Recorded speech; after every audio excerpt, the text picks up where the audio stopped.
Hello and welcome to Eastern Europe Review, a program focusing on Belarus, Ukraine and Russia. This is a joint production of BELSAT TV and TVP World.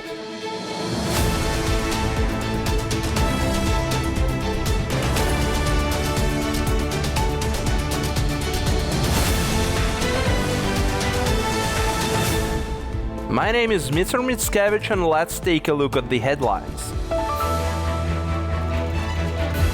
Belarusian political prisoner MariaKalesnikava meets with her father after 600 days in incommunicado mode.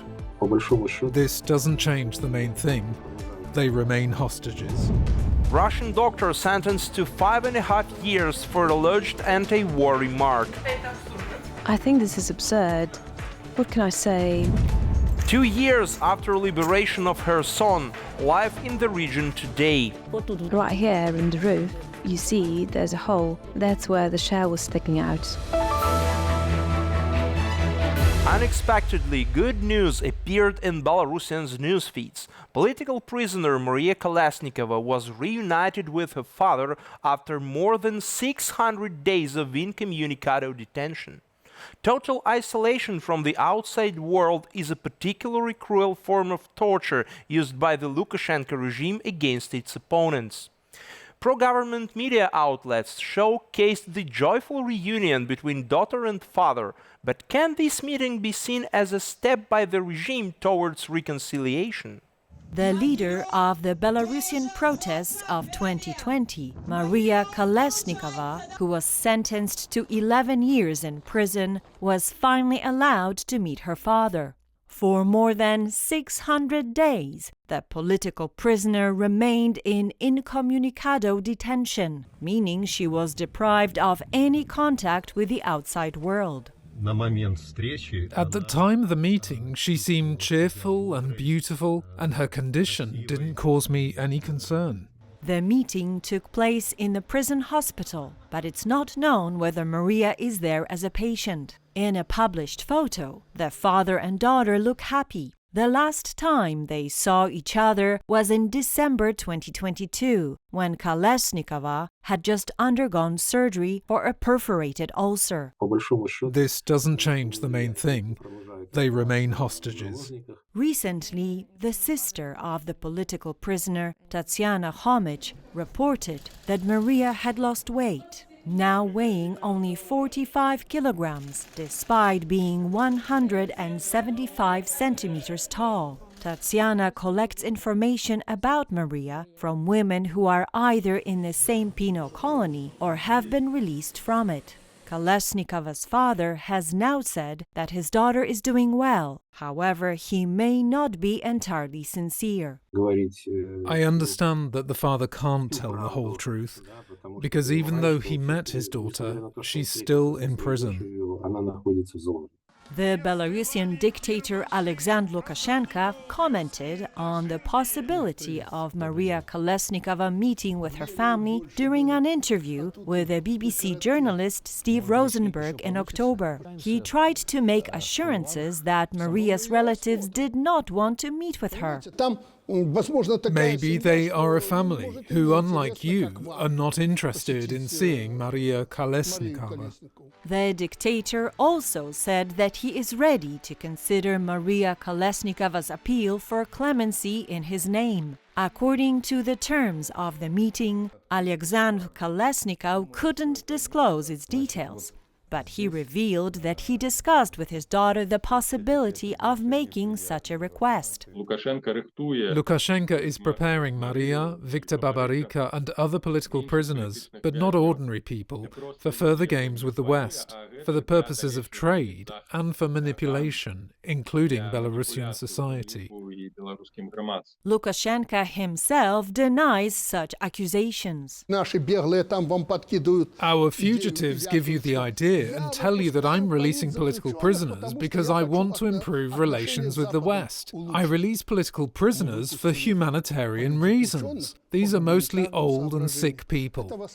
The West still reacts, though not in the way the dictator would have liked. Western diplomats and politicians welcomed the meeting of MariaKalesnikava and her father, but stressed that they expect the release of all political prisoners. According to official data, there are about 1,500 political prisoners in Belarus, though in reality the number is many times higher. Very relieved about news from @BY-Kalesnikava. After 600 days in solitary confinement, she was able to see her father.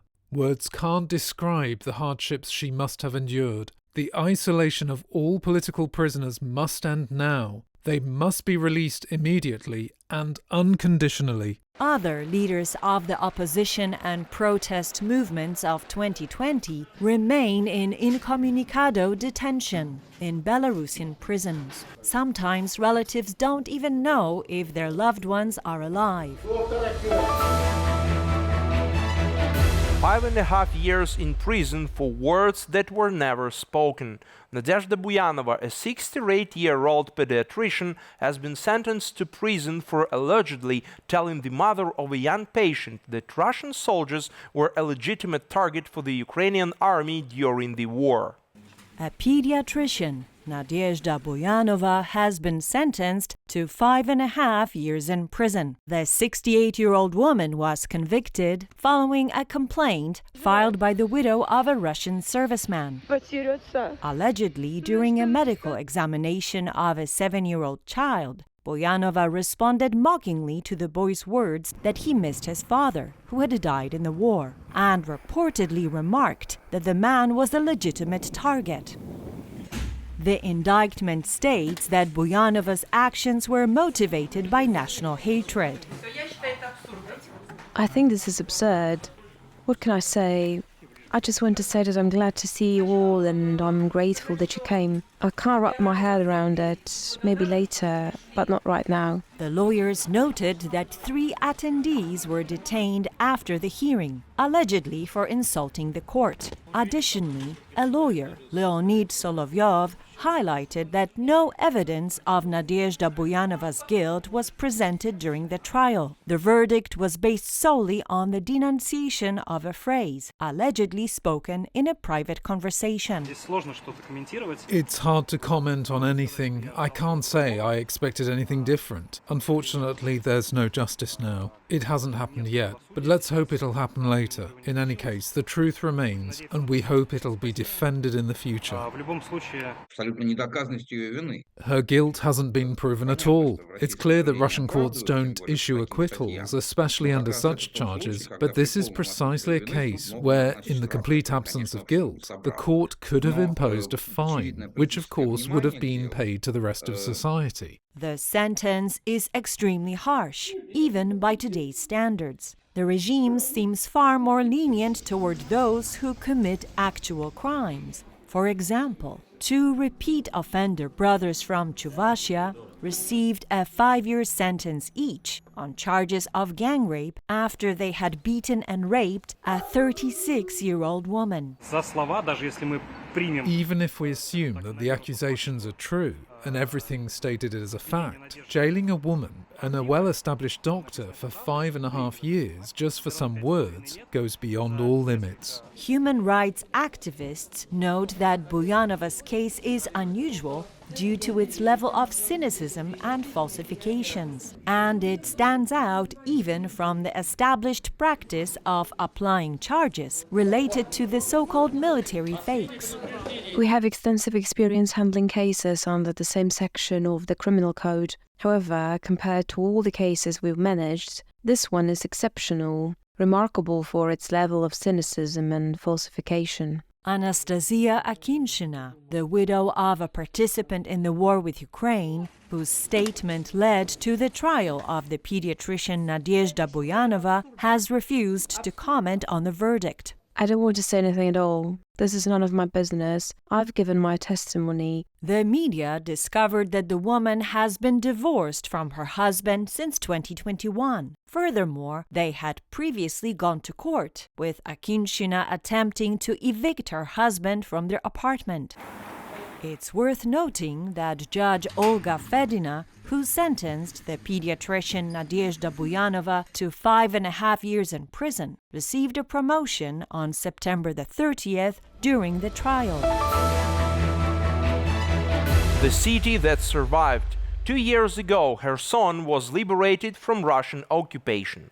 While life is gradually returning to the city, there is no peace in southern Ukraine. Shelling never stops, not even for a day. I left on the 22nd of March 2022. I closed the gates. Everything was intact. Absolutely everything was intact. Natalia Chesla is a resident of the village of Posad Pokrovske, located on the border of the Mykolaiv and Kherson regions. From February to November 2022, the Ukrainian Defense Forces and the Russian army clashed there for 8 months. As a result of the shelling, not a single house in the village has remained standing. Right here in the roof, you see there's a hole. That's where the shell was sticking out. A single-story house with 3 rooms, a cozy courtyard with grapevines, and a summer kitchen are now just memories. Everything her family had built up over 3 decades is now nothing but burnt walls. When I arrived, I didn't even cry. It was a shock. I just stood there and didn't know if I had come back to my home or not. I was in Ismail, but everything is foreign there. I went to see my children. They are in Greece now, but I can't. My soul is here, my heart is here. Besides Natalia's house, her daughter Victoria's house nearby was also completely burned down. The young woman made this video when she visited her family in the summer of 2024. She posted it on TikTok, and the video has been viewed over 1.5 million times. According to Natalia, when her daughter left on the 16th of March 2022, her house was intact, but she returned to find it in ruins.